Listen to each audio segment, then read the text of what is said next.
Mathilde de l'agence D-Day Wedding Planner avec vous pour les conseils et astuces pour l'organisation de votre mariage. Aujourd'hui, on va parler de l'organisation de VJF et de VG.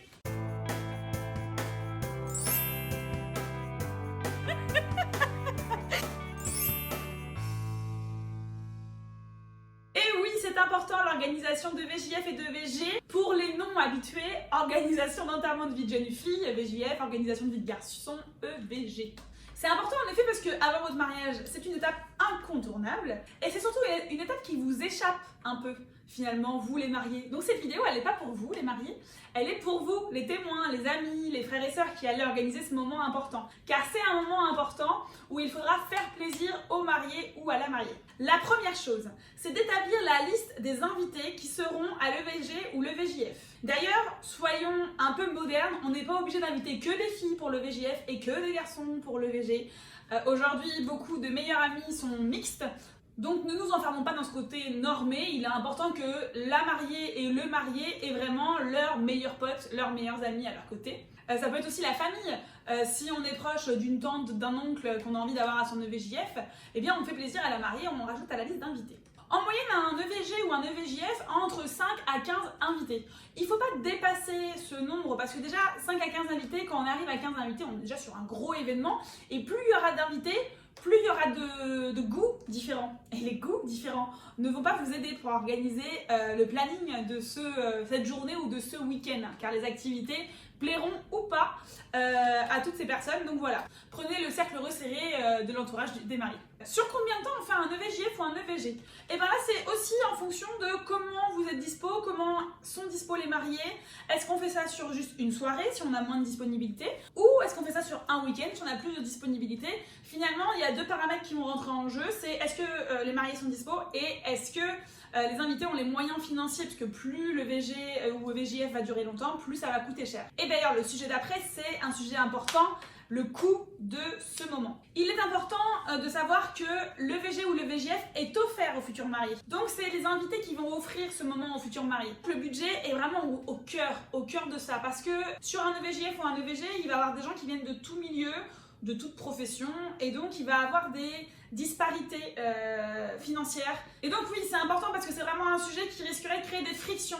Donc il faut être clair dès le début et mettre en place une cagnotte en ligne. Je pense que c'est le meilleur conseil que je peux vous donner. Mettre en place une cagnotte en ligne. Ça évitera à une personne d'avancer l'argent et de galérer de se faire rembourser derrière. On met en place une cagnotte en ligne. Soit du coup vous définissez un prix médian avec l'ensemble des gens en votant, en mettant un prix médian par personne et on met tout ça sur une cagnotte. Soit les gens mettent en fonction de leurs moyens, mais là encore une fois, il faut faire attention aux disparités. Ça va conditionner du coup la forme de votre VJF en fonction de votre budget, un jour, 2 jours, juste une soirée ou les activités. Les activités, quelles sont-elles? Ah, je crois qu'il y a quelque chose que vous devez apprendre, vous qui allez organiser le VG ou le VJF. C'est pas à vous que vous devez faire plaisir, c'est aux mariés. Une fois que vous avez compris ça, vous avez tout compris. Et d'ailleurs, même vous, les invités de VG ou de VJF, c'est pas non plus à vous qu'on doit faire plaisir, c'est à la mariée ou au marié. Donc c'est pas grave si vous allez faire une activité qui vous plaît pas. Ce qui compte, c'est que ça plaise à la mariée. Si je me prends moi comme exemple, j'ai marié ma sœur en 2017, j'ai organisé son EVJF. Ma sœur est plus activité sportive, même automobile que spa. Donc j'ai organisé un moment au karting. C'est pas du tout ce que j'aime faire, mais je l'ai fait pour la mariée. Les copines, on s'est toutes mis dedans et on a toutes pris plaisir finalement à découvrir cette activité. Je vous donne quelques petits exemples d'activités qui sont hyper sympas. Que vous soyez un EVJF à l'étranger, c'est vrai qu'il y a énormément de VJF à Barcelone, Portugal, en Grèce, etc. Bref, les activités que les femmes préfèrent, c'est la séance photo. Elles adorent la séance photo. Pourquoi? Parce que non seulement ça va créer un moment très sympa durant l'après-midi, et surtout ça fera des souvenirs, et ces souvenirs ils pourront être diffusés lors du mariage ou tout simplement être mis dans le livre d'or. Enfin bref, c'est vraiment très sympa. Ces photos-là comptent énormément et c'est vraiment des moments très très cool. Et puis il y a aussi les activités comme le spa, en fonction si la mariée aime ou pas. Une après-midi au spa en mode cocoon, on se fait chouchouter et très agréable. Ah oui, pour la séance photo, on peut aussi rajouter l'atelier beauté, c'est hyper sympa, ou ça peut être en parallèle, c'est-à-dire qu'on fait venir une maquilleuse coiffeuse et on fait faire des cours de make-up ou des cours de coiffure. Bref, on se fait plaisir, encore une fois, on se fait chouchouter. Si la mariée aime, eh bien ce sera une super activité. Ah oui, il y a une activité, là pour le coup c'est mon goût à moi, mais je vous assure qu'il y en a plein qui adorent, le karaoké. On adore le karaoké. Oui, le karaoké peut être un très bon before à votre soirée, car je crois qu'il y a bien un point commun à tous ces EVG ou ces EVJF, la soirée de la fin de journée où bah, on va boire un petit peu, on va danser beaucoup et on va vraiment s'amuser. Et ça, c'est vraiment ce qu'on attend. Et c'est vrai que je voulais pas préciser, mais les EVG et EVJF déguisés, on n'est pas obligé de le faire. C'était une tradition avant, donc si les mariés ont envie de se plier à ça, demandez-leur bien avant. Sinon, vraiment, oubliez les déguisements. C'est pas le truc le plus aimé aujourd'hui. On préfère vraiment être dans l'élégance, dans le raffinement, dans faire les activités qui plaisent aux mariés, que ce soit d'escalade, du karting, du karaoké, du spa, bref, en fonction de ce qu'ils veulent. Mais ne vous forcez pas à faire ce genre de choses, à les déguiser pour aller se taper la honte, faut le dire. Donc voilà, ne les forcez pas, vraiment pas. Ce qui est important du coup pour préparer le VG et le VJF, c'est demander à chacun des mariés de faire des blacklists des activités qu'ils ne veulent pas du tout. Comme ça, au moins vous serez sûr. Parce que quelquefois, on a l'impression de connaître les gens, mais si on leur a pas posé la question des blacklists, c'est quand même un sujet très précis, hein, les blacklists des activités que tu ne veux pas pour ton EVG et ton EVJF, et ben au moins on est sûr de ne pas taper à côté, parce qu'il n'y a rien de plus triste que d'avoir organisé quelque chose pour quelqu'un et finalement se rendre compte qu'elle aime pas trop. Donc n'hésitez pas à leur demander, faites-moi la blacklist, comme ça je serai sûre de pas taper à côté. Petite astuce aussi, préparez des anecdotes. Si vous passez toute une journée ou tout un week-end avec une dizaine de personnes qui ne se connaissent pas tous, prévoyez des petites anecdotes à sortir, des petits jeux à faire entre vous pour animer un petit peu ces moments de discussion et que finalement la discussion après devienne naturelle. Ça va vraiment aider, préparer ces petites anecdotes. Tiens, tu te rappelles, il y a 10 ans, tiens, comment vous vous êtes rencontrés tous les deux, etc.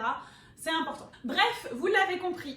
Préparer un EVG ou un EVJF, c'est d'abord faire passer le goût de la mariée ou du marié avant tout. C'est bien comprendre le budget que vous allez pouvoir allouer à cet événement en fonction des disparités qu'il peut y avoir, donc le budget est important.